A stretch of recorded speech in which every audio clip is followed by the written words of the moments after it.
Okay, so I've been using the grinder for about a week or so now, on and off, and I haven't found anything majorly drastic that needs changing. There's one or two little alterations I might make at a later date, but nothing drastic. So I thought I'd strip it down and try and get this mill scale off before I painted it. Now, with the shortage of space in my workshop, I've decided to come to my house and convert my greenhouse into a temporary spray shop. I don't use the greenhouse much these days. I used to grow a lot from seed, but I don't do it anymore. So I've got here, let's have a little look, see if we can,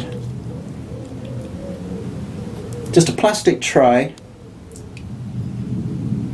This is one I used to use for my robotics. I used to let them fly around in it on their own. They couldn't get themselves in any trouble. And it's just plastic, shallow plastic container. And I've arranged as many as I can of the bits. I've still got quite a few bits. There's a load over here and some over here. In so that they're all flat. And the chemical I'm going to use, I've experimented with a few different things. And this is the one I'm going to use. Spirits of salts. Very, very cheap. Very easily come by. I use it for clearing drains, toilets, getting sort of scale off things. Cleaning concrete, you know, getting concrete stains off of whatever, and basically it's hydrochloric acid. It's this particular one's 32% hydrochloric acid, and it works a treat. The only trouble is you've got to be very careful to use it in a ventilated area. I don't know if you'll be able to see this. I'm going to take the top off of this. I don't know if you can actually see. Don't know if you can, but trust me, there is few visible fumes coming off of there, and that is pretty noxious stuff. Sorry, it's getting me now. So you need to use it in somewhere well ventilated. And all I'm going to do, pour it into the tray and let it do its business. So let's give it a go. See what happens. See if I can zoom in a little bit more. If we can get a good look at what's going on.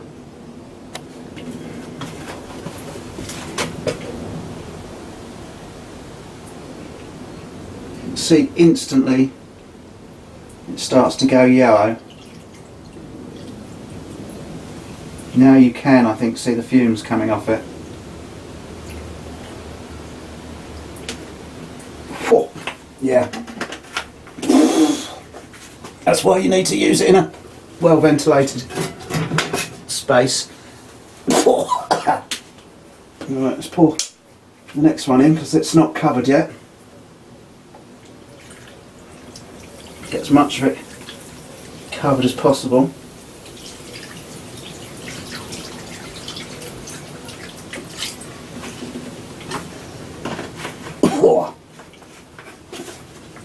Excuse me, I'm going to have to go out for a second.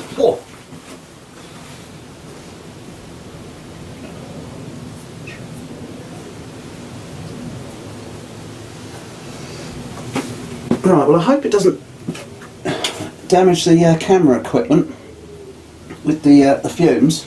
I might even take the camera out while it's doing its thing and then come back. Oh dear! Oof. Just give it a bit of a rock around. Make sure everything's covered. We'll leave it to do its thing. We'll come back in a little while and have a look. Okay, so it's been just over an hour. I've been getting the Sunday roast going. So let's go up the garden, have a quick look, see what's happened to the metal.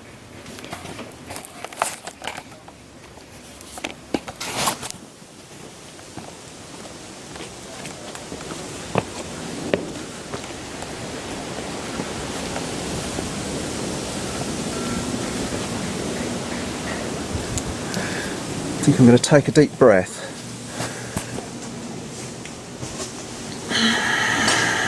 Well, I don't know if you can see that. That lot is as clean as. I've been giving it a little brush every few minutes. Well, not few minutes. every half hour, so no, 20 minutes or so. Oh, stirring the fumes up. That looks lovely. So what I'm going to do now is take it out and hose it down, so make sure the stuff's off completely. Then I'll bring it back into the greenhouse and hang it up to dry.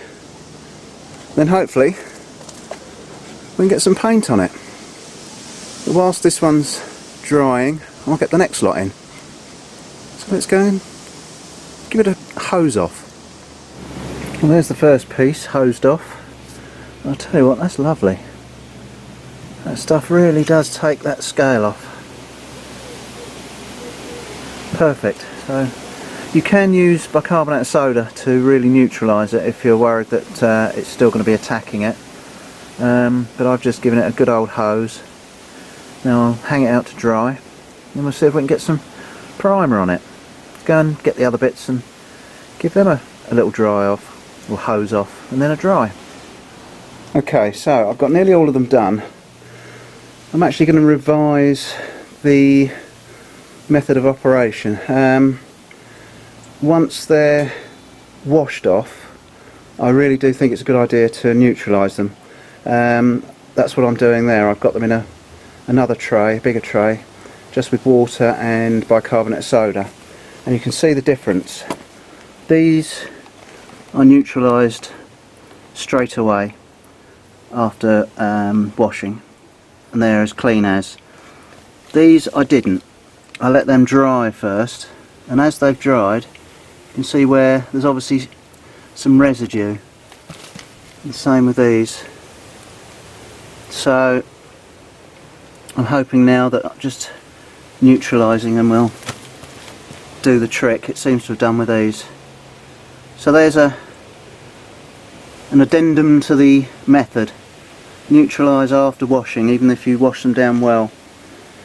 So I've just got the base to do over there, and the other side is in at the moment. So I think probably I've shown you enough of that, and I've nearly killed myself doing it. I definitely need to have worn my mask, I think, if you're going to spend any time in there at all. So I shall dry them off, and then we'll get some paint on, hopefully some primer.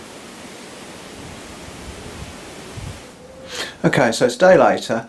I left all the stuff in the greenhouse overnight to dry, so it was thoroughly dry. I wanted to make sure there was no moisture in any of the nooks and crannies. So let's go up and have a little look, because I've already put a coat of primer on. So I'm just going to get ready to start putting some top coat on. Let's go and have a quick look.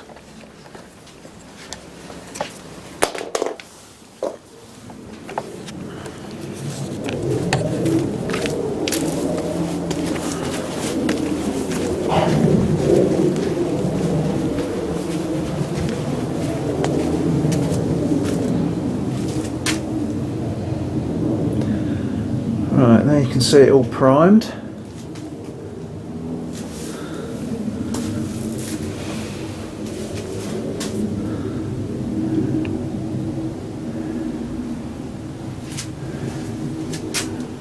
All ready to go. So I'm going to start with these little bits up here, I think. I'm going to do them black. They're not really going to be seen. Not sure what colour I'm going to do the main body yet, but there's going to be a fair bit of black, I think.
Okay, so I've done a few bits and pieces, but I've run out of paint at the moment. You can see what I decided on. Decided on good old red. I do like red, and obviously black. So we'll do the base black. The sides will be red. The rest I thought black, because if that gets scratched up with jobs going across it, it won't matter. Platen again black, because you won't really see it. All the little bits and pieces black, and then the rest of it red. So once I get some more paint, I'll come and finish it all off, and then hopefully the next time you'll see it, it'll all be back together and up and running. Okay, so we're back at the workshop. I've spent the last couple of hours putting the grinder back together, and there it is, all painted up. It actually looks a bit more orange in this light, but it is actually a nice deep red, and it's come up quite nicely. I did have a couple of issues. Well, not really issues. One was a slight issue. When I was running it, these rollers get pretty warm. I don't know if it's the type of bearings that are used, because they're sort of sealed rather than shielded. That causes a little bit more friction. But anyway, these do get hot. And I was using it, I hadn't been on it for very long, and the belt started sort of going from side to side. So I stopped, took it apart, and 5 out of the 6 bearings, one in there, and both of them in these two, had come loose.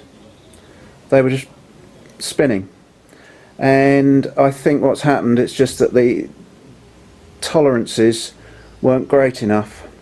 So instead of these bearings being pushed tightly into the aluminium, they were pushed not very tightly in, and as the aluminium expanded, getting hot, they just come loose. So I wasn't too happy about that.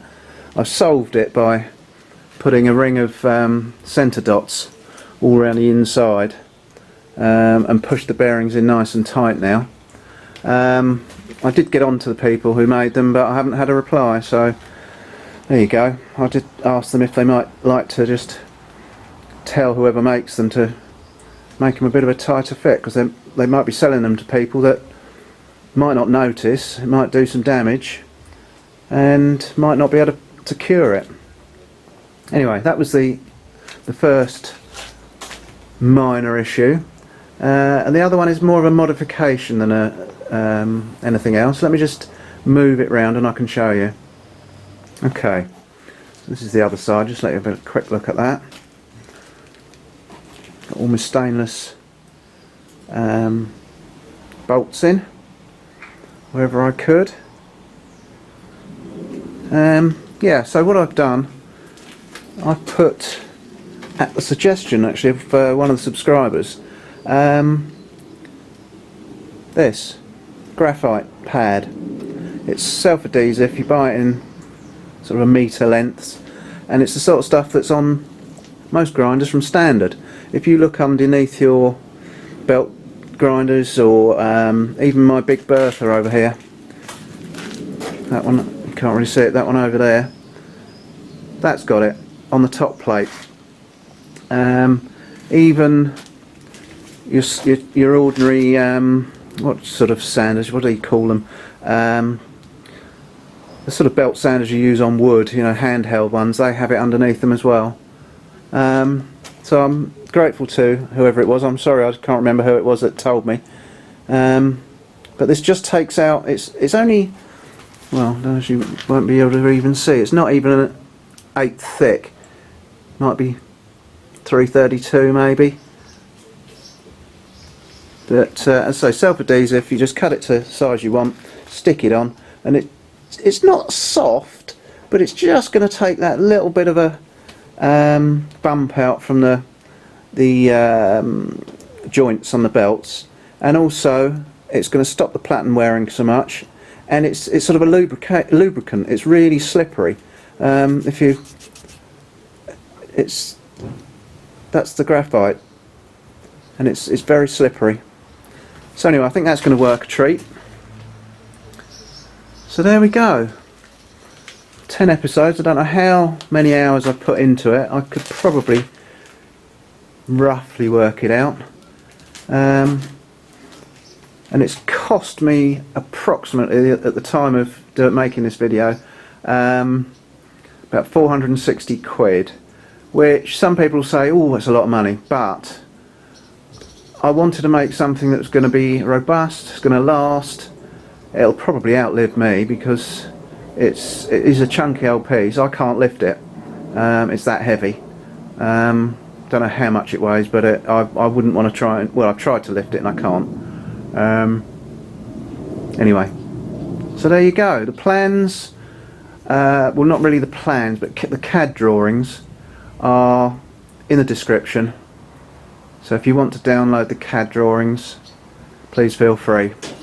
So anyway, let's stick a belt on it and see her running.